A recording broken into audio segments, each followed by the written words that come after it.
Bonjour, bienvenue dans une nouvelle vidéo. On va parler plantes et en particulier les Oyas. Je pense que je deviens une Oya addict. Je vous dis ça parce que j'ai commencé par une, et puis deux, et puis trois, et puis maintenant je vois que le principal, en fait, je regarde que les Oyas en ce moment. Donc je pense que je suis devenue un peu addict de ces plantes. Je les trouve un peu, je vais pas dire le mot facile d'entretien, mais voilà, c'est pas le mot que je cherchais, mais voilà, pour moi c'est un peu, je trouve facile d'entretien. Bon, pour l'instant, j'ai pas encore eu de floraison. J'espère cet été, je croise les doigts. Donc je vais vous les présenter, puis on va en parler un petit peu. Donc pour ça, je vais essayer de me rapprocher un peu de la table pour vous les montrer un peu plus correctement. Donc vous voyez pas toute ma tête, mais c'est pas grave, le principal c'est les plantes. Donc, je pense que je vais vous parler de la première que j'ai achetée. Je crois que la première que j'ai achetée, alors c'est la Oya publicalis. Voilà. Donc sur les Oya, on va dire que la chose qui est un peu bizarre, c'est que avant de faire des feuilles, elle fait des lianes, voilà, elle fait des lianes, et de là, les feuilles vont pousser dessus. Donc là, on la voit aussi très bien. Les feuilles vont pousser après. Voilà, donc si vous avez des Oyas, surtout, ne coupez pas en disant c'est quoi ce truc qui pousse. Non, non, c'est justement les prochaines en floral. Donc ensuite ici, c'est un bébé. Je vous la montre un peu, bébé. Donc ça c'est, on va dire son nom commun c'est Oya carnosa, mais en fait c'est une Oya Crimson Princess. Voilà, il y a la Queen, mais alors la Queen, en fait toute sa feuille est verte et les extrémités sont blanches, un peu comme celle-ci, un peu crème. Et la princesse c'est l'inverse, en fait son milieu est blanc et les extrémités sont vertes. Donc là on voit mieux sur celle du dessous. Voilà. Donc là c'est une que j'avais achetée, elle faisait 2 feuilles. Donc là on va dire que c'était elle a plutôt bien poussé. Il n'y a pas de souci. Bon, ensuite je ne vais pas les faire dans l'ordre parce que voilà, je ne sais plus exactement qui est quoi. Celle-ci vous l'avez vue il n'y a pas longtemps, c'est l'Australis Lisa. Donc elle aussi m'a fait 2 feuilles. Oui, elle m'a fait sortir celle-ci, elle m'a sorti celle-là, et là ici j'en ai une toute petite en préparation. Voilà, là vous allez le voir sur le fond bas. Donc voilà. Ensuite ici j'ai eu une pousse, donc le retour des moucherons, hein, voilà, on préfère prévenir que guérir. Donc celle-ci c'est la Oya Bella. Donc en fait j'avais eu 2 petites pousses, je vais vous montrer. Donc j'avais eu ici cette grande tige là et cette tige ici, et là j'ai celle-ci qui est sortie, et là sur les 2 extrémités j'ai des tiges qui sont sorties. Donc le racinement se passe super bien. Ensuite une grande que j'ai trouvée sur le Bon Coin. Des fois on peut faire des bonnes affaires sur le Bon Coin. Donc avec la suspension, tout, voilà. Donc c'était, celle-ci c'est la Crinkle 8. Donc 8 comme le chiffre 8. Pourquoi? Je ne sais pas si vous allez le voir, mais en fait ces feuilles, voilà, il y a des petits trous. Enfin des petits trous. Elle est un peu renfoncée sur certains endroits, et quand vous calculez bien, il y en a 8 par feuille. Donc ça c'est la Crinkle 8. Et bon, pour l'instant elle n'a pas poussé des masses, mais je vois que ici les extrémités ça commence à pousser. Voilà, elle est encore dans son substrat d'origine. Il y en a beaucoup qui sont encore dans le substrat d'origine parce que soit je les ai reçus tard dans la saison, ou j'ai pas jugé pour l'instant utile de les défaire. Celle-ci va très bien. La princesse, je l'ai rempotée. La Bella, bien sûr, vu que c'était un cutting. Voilà, il y en a beaucoup. Par contre, celle-là, la Publicalix, à chaque fois je vais dire Publicatix. Publicalix, c'est encore son pot d'origine. Voilà, mais ça l'empêche pas de pousser. Ensuite, on va passer à celle-ci. Donc celle-ci, c'est, j'ai encore le nom exprès pour pas oublier, la Black Margin. Voilà, donc celle-ci, je l'ai commandée aussi, donc ça c'est arrivé après, hein, ça et celle-ci c'était cassé aussi.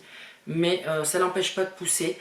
Là elle m'a fait une nouvelle tige ici. Donc là ça a séché, je sais pas pourquoi, mais ça va repousser. Donc là elle m'a fait une nouvelle tige. Et là une ou 2 feuilles qui sont sorties. Donc c'est que tout va bien pour l'instant. Malgré que celle-là c'est encore son substrat d'origine. Je pense que ça va être une des premières à être empotée, parce que je vois que c'est pas, voilà, il y a quelque chose qui lui déplaît. Je le vois, enfin je le vois pas justement parce qu'elle a du mal à pousser, mais donc je pense que ça va être une des premières à rempoter. Je pouvais voir un petit peu plus près le feuillage. Voilà. Ça nous en fait déjà 6 et j'en ai encore 3 dans la petite boîte. Donc franchement c'est la petite boîte qui fait plaisir. Donc là c'est mes petites pousses qui sont en attente d'enracinement. Certaines sont un peu juste en racines et certaines bon, pas du tout. Donc j'attends vraiment le printemps que ça démarre. Et ensuite je vais pouvoir les rempoter. Donc je vais vous les montrer. Donc je les laisse dans une petite boîte hermétique, voilà, tout simplement. Et comme vous pouvez voir, ça fait de la condensation dessus. Et c'est nickel pour eux en fait. Donc là, vous avez la Oya Variety Variegata. Donc il existe la Variety normale, donc elle est complètement noire. Des fois la liserée complètement noire, complètement verte. Des fois la liserée noire. Donc celle-ci est en sphaigne. Bon, j'ose pas aller voir trop les racines pour pas trop l'embêter. J'ai vu qu'elle m'a fait une tige un peu plus sèche. Mais pour l'instant, il n'y a rien de... Il n'y a rien de méchant. Donc je me dis pour l'instant, elle reste dans la boîte. Ici, vous avez la Oya Chroniania Eskimo. Donc, je vous montre un petit peu le feuillage. J'aime bien, elle est complètement grise. Donc celle-ci, par contre, je l'ai mis en eau parce qu'en fait, c'était un petit pot que j'avais reçu, hein, style comme ça. Et même pas une semaine après, je me suis dit, il y a un truc qui va pas. Et en fait, elle était complètement en train de pourrir de la base. Donc j'ai enlevé les 2 tiges qu'il y avait. Et les 2 tiges, j'avais plus de sphaigne ni de perlite à ce moment-là. Donc je l'ai mis en eau et apparemment ça lui va quand même. Donc les racines commencent à arriver. Je vais vous en montrer. Je ne sais pas si vous allez les voir. Ici, je ne sais pas si vous allez les voir. Voilà. Bah, ça lui va plutôt bien. Et la petite dernière arrivée, je ne sais pas si vous allez bien la voir, c'est la Oya Rosita. Voilà, donc là pour l'instant elle était dans du papier alu avec de la sphaigne. Mais là ça y est, j'ai trouvé un petit pot pour la mettre. Donc je vais pouvoir la mettre en sphaigne pour qu'elle soit un peu plus en hauteur. Donc voilà, comme je vous disais, comme d'habitude la liane avec les futures feuilles qui vont arriver. Je suis pris de passion pour les Oya. Franchement moi je les trouve simples. Alors simple pourquoi? Parce que certaines je les mets en terreau perlite tout simplement, ça leur convient très bien.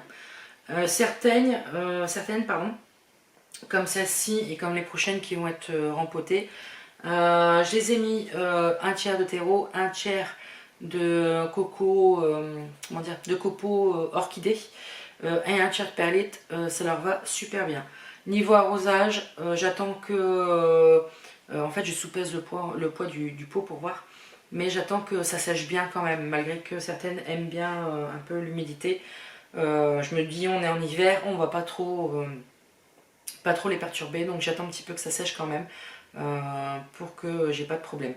Ensuite, j'ai pas encore de fleurs, mais bon, ça c'est normal, c'est nouveau. Ça aussi, sur les fleurs, ce qu'il y a à savoir, donc je vais vous mettre celle-là pour vous montrer. Donc comme je vous ai dit, vous avez la tige et après vous avez les feuilles qui se mettent dessus. Mais aussi quand vous allez avoir un petit pédoncule, on appelle ça de fleurs, quand ça sera fané, il ne faut pas l'enlever. Parce que c'est celui-là qui va refleurir tous les ans en fait. Donc les fleurs vont tomber, il faut les laisser tomber naturellement. Et le pédoncule reste là. Et il reste là jusqu'à l'année suivante où il va refleurir et il sera encore plus gros. Au début, quand vous avez une floraison, vous avez 2-3 fleurs.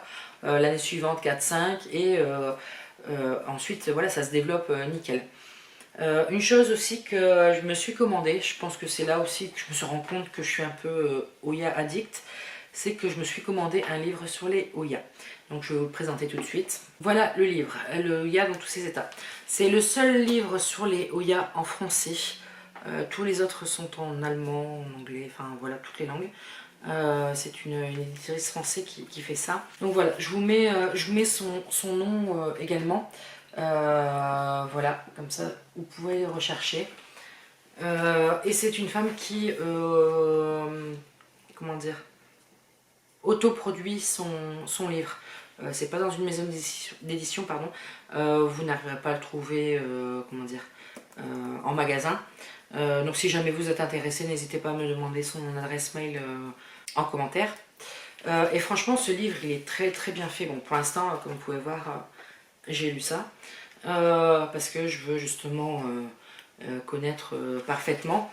Mais franchement, il est très bien fait, il est très bien illustré. Ce qui est bien aussi, c'est que, bon, elle explique vraiment surtout, hein, elle explique sur la terre pour dire de les rempoter.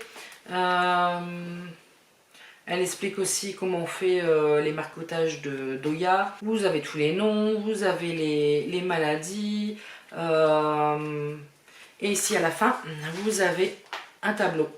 Et en fait, ce sont tous les noms d'Oya. Pour savoir si c'est tombante, remontante, parce qu'il y a des Oya qui préfèrent tomber, un peu comme la Bella ou la Lignaris. Et il y a des Oya qui préfèrent grimper. Voilà, c'est comme les potos. Il y en a qui préfèrent tomber, il y en a qui préfèrent monter.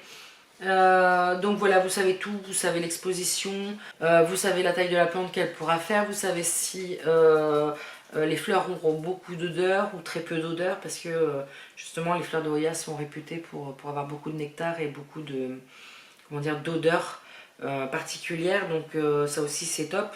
Et bien sûr vous avez la culture aussi pour savoir si c'est facile, moyennement ou plutôt une plante difficile. Donc je pense que ce livre va beaucoup m'aider pour la culture de mes plantes. Mais voilà, je pense que je suis tombée dans les Oya un peu à cause de Karen. Karen, c'est la chaîne Vie de Plantes qui a commencé à nous en montrer et en racheter. Donc moi j'en ai acheté aussi également. Et finalement je me suis pris un peu d'amour pour ces plantes. Et j'espère par la suite pouvoir leur créer un coin dehors pour l'été. Pour pouvoir les suspendre ou les mettre à l'ombre, voilà, tout simplement parce que certaines sont à suspension, certaines sont en pot. Du coup, oui, pour leur créer un petit endroit spécialement pour eux, voilà, ça serait top. Donc je pense que j'ai fait un peu le tour de toutes les plantes. Voilà, les arrosages, je vous ai dit. Le terreau, je vous l'ai dit. Bon, les fleurs, pour l'instant, je ne sais pas encore, voilà, vu que j'en ai pas eu. Bon, la culture, moi, elles sont dans la maison, devant la fenêtre. Elles aiment bien la clarté. Cet été, s'il fait bon, elles seront, je pense, dehors, mais à l'ombre. Ça pourra leur faire le plus grand bien. Et puis, je pense que voilà, j'ai fait un peu le tour de toutes ces plantes. Est-ce que vous aussi, vous avez pas mal de plantes Oya? Est-ce que vous les aimez? Est-ce qu'au contraire, c'est pas une plante qui vous fascine? Est-ce que vous avez déjà eu des ennuis? N'hésitez pas à me dire en commentaire. Et puis, on se retrouve bientôt pour une prochaine vidéo. Ciao, ciao!